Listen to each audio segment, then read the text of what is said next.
Hello my dear friends, इस video में हम जुडिशरी एंड AIPE या कोई और एग्ज़ाम है, चाहे JLO हो, चाहे APP हो, APO हो, ADA हो, सबके लिए वन लाइनर करते हैं। ठीक है, मोस्ट इम्पोर्टेंट है।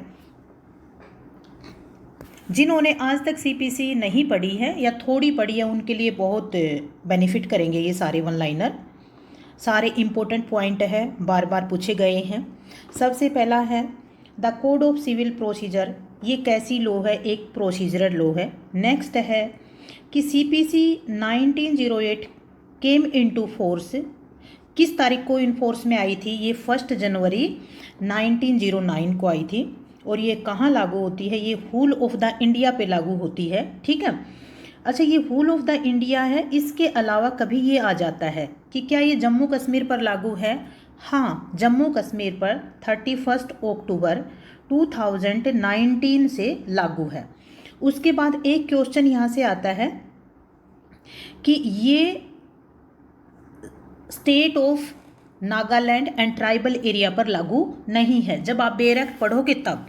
और यदि ये आता है कि होल ऑफ इंडिया पर लागू है तो होल ऑफ इंडिया पर लागू होता है। और एक्सेप्ट स्टेट ऑफ नागालैंड यदि आता है और ट्राइबल एरिया आता है ना, तो वहाँ पर लागू नहीं होती है। ठीक है। नेक्स्ट है, इसमें टोटल 158 सेक्शंस हैं। इसमें टोटल 51 ऑर्डर्स हैं। ठीक है। ये अमेंडमेंट जो इम्पोर्टेंट अमेंडमेंट है, इसमें एक तो 1976 में हुआ था, एक हुआ था ये 1999 में। ठीक है। उसके बाद 2002 में, और जो 2002 का जो है वो 1 जुलाई 2002 को इन्फोर्समेंट में आया था। देखो, ये क्वेश्चन मैंने यहाँ इस पर ये बताया कि जो टोटल इम्पोर्टेंट अमेंडमेंट है वो कौन कौन से अमेंडमेंट है। ठीक है। 1976, ठीक है, उसके बाद 1999, उसके बाद 2002। ठीक है। अब ये 2002 की इन्फोर्समेंट डेट यहाँ पर बताई गई है 1 जुलाई 2002। नेक्स्ट है कि डिक्री की डेफिनेशन कौन सी सेक्शन में दी गई है? ये सेक्शन 2 क्लोज 2 में दी गई है। इसकी डेफिनेशन क्या है? Formal expression of an adjudication the conclusively determines the rights of the parties with regard to all or any of the matter in controversy in a suit. ठीक है। डिक्री हमेशा suit में दी जाती है। ठीक है। नेक्स्ट है a judicial determination of the matter in dispute. ये भी डिक्री होती है। नेक्स्ट है कि काइंड्स ऑफ डिक्री कौन कौन सी होती हैं? तो काइंड्स ऑफ डिक्री में प्रीलिमिनरी डिक्री होती है, फाइनल डिक्री होती है, partly preliminary partly final decree होती है। नेक्स्ट है ए प्रीलिमिनरी डिक्री क्या होती है? Preliminary decree determines the rights of the party with regard to some or one of the matter in controversy in the suit but does not completely dispose of and in stays in working out the parties which are to be finally। ठीक है। Next है कि final decree किसको कहते हैं? Final decree उसको कहते हैं जिसमें कंप्लीटली डिस्पोज ऑफ कर दिया हो, उसको कहते हैं फाइनली। नहीं किया है तो प्रीलिमिनरी, और यदि finally dispose of rights of the parties कर दिया है तो फाइनल डिक्री। ठीक है। नेक्स्ट है कि ये order of dismissal of suit for default, ये वाली डिक्री नहीं है। Rejection of plaint in A decree, ये रिजेक्शन ऑफ ए प्लेंट एक डिक्री है। नेक्स्ट है order of restitution under section 144 CPC is a decree. Next है फॉरेन कोर्ट डिफाइन किया गया है 25 में, और फॉरेन जजमेंट जो किए गए हैं ना वो 26 में किए गए हैं। नेक्स्ट है जो मीन प्रॉफिट है वो कहाँ डिफाइन किया गया है? ये 212 में डिफाइन किया गया है। नेक्स्ट है order and rules in the first schedule of the code can not override the provision in A section. देखो, जब हम CPC पढ़ते हैं तो हम ऑर्डर्स पढ़ते हैं, सेक्शंस पढ़ते हैं। सेक्शन हमारे पास 158 हैं, ऑर्डर्स टोटल हमारे पास 51 है। ठीक है। तो जो ऑर्डर्स है ना वो दिए गए हैं फर्स्ट शेड्यूल में दिए गए हैं। किस में दिए गए हैं? फर्स्ट शेड्यूल में दिए गए हैं, ठीक है। और यदि कोई प्रोविज़न ऑर्डर्स में भी है, सेक्शंस में भी है, तो जो ऑर्डर्स का प्रोविज़न है वो सेक्शंस के प्रोविज़न को ओवरराइड नहीं कर सकता है, ठीक है। नेक्स्ट है the leading case in the exclusion of jurisdiction in the civil code, ठीक है।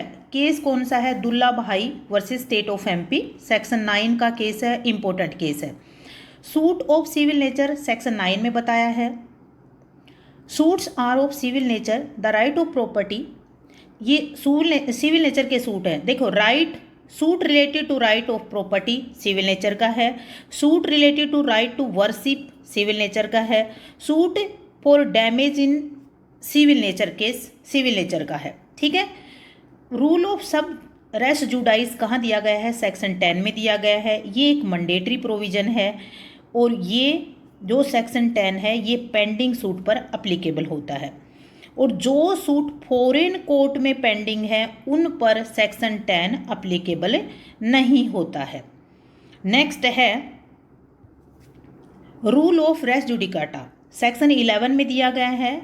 Rule of res judicata plaintiff and defendant के बीच में ऑपरेट होता है, को प्लेंटिफ के बीच में भी ऑपरेट होता है, को डिफेंडेंट के बीच में भी ऑपरेट हो सकता है।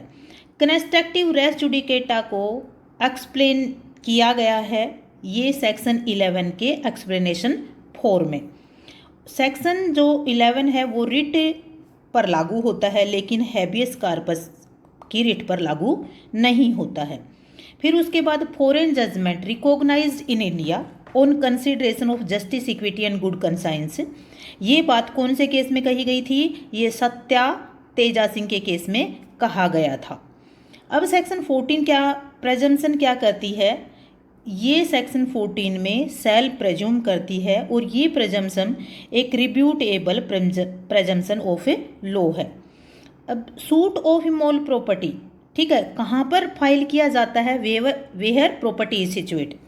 जब हम सेक्शन 16 पढ़ते हैं, 17, 18 और 19, ठीक है, तो वहाँ बताया गया है कि यदि इमूवेबल प्रॉपर्टी से रिलेटेड कोई सूट है तो सूट कहाँ फाइल किया जाएगा? जहाँ पर वो प्रॉपर्टी सिचुएट है, ठीक है। फिर डिफरेंट सिचुएशन है वो देख लेना आप। नेक्स्ट है high court, district court can transfer as well as withdrawal a suit और ट्राई और डिस्पोज ऑफ द सेम, ठीक है, ये पावर यूज कर सकता है। ये सेक्शन नंबर 24 में लिखा गया है।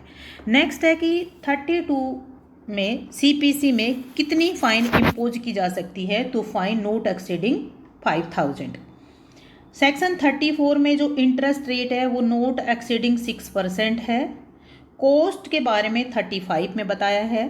जो कंपनसेटरी कॉस्ट है ये 35A में दिया गया है, ये नोट एक्सीडिंग 3000 रुपये होती है और ये एक अपीलेबल ऑर्डर है, ठीक है। नेक्स्ट है कि एजुकेशन के प्रोविजन से सेक्शन 36 से लेकर 74 नंबर सेक्शंस तक दिए गए हैं, ठीक है। Education of decree, education of order पर भी वो ही रूल लागू होते हैं जो एजुकेशन ऑफ डिक्री पर लागू होते हैं। ये बात हमने सेक्शन 36 में बोली है। डिक्री में भी executed either by court which pass a decree or to which the decree is sent. ये सेक्शन 38 कहता है कि कौन सा ऐसा कोर्ट है जो डिक्री को एग्जीक्यूट कर सकता है, ठीक है। नेक्स्ट है प्रिसिप्ट कहाँ प्रोवाइड किया गया है? ये सेक्शन 46 में प्रोवाइड किया है। सेक्शन 47, ठीक है, सेक्शन 47 जब हम पढ़ेंगे तो executing court does not go behind the decree, तो इसमें कहता है कि एग्जीक्यूटिंग कोर्ट क्या डिसाइड कर सकता है, ठीक है। ये डिस्चार्ज कर सकता है, सेटिस्फैक्शन ऑफ डिक्री कर सकता है, एग्जीक्यूशन ऑफ डिक्री कर सकता है, ठीक है। अब यहाँ से क्वेश्चन आता है कि 47 में जो एग्जीक्यूटिंग कोर्ट है क्या नहीं कर सकता है? तो क्या नहीं कर सकता है? मॉडिफिकेशन नहीं कर सकता है, ठीक है।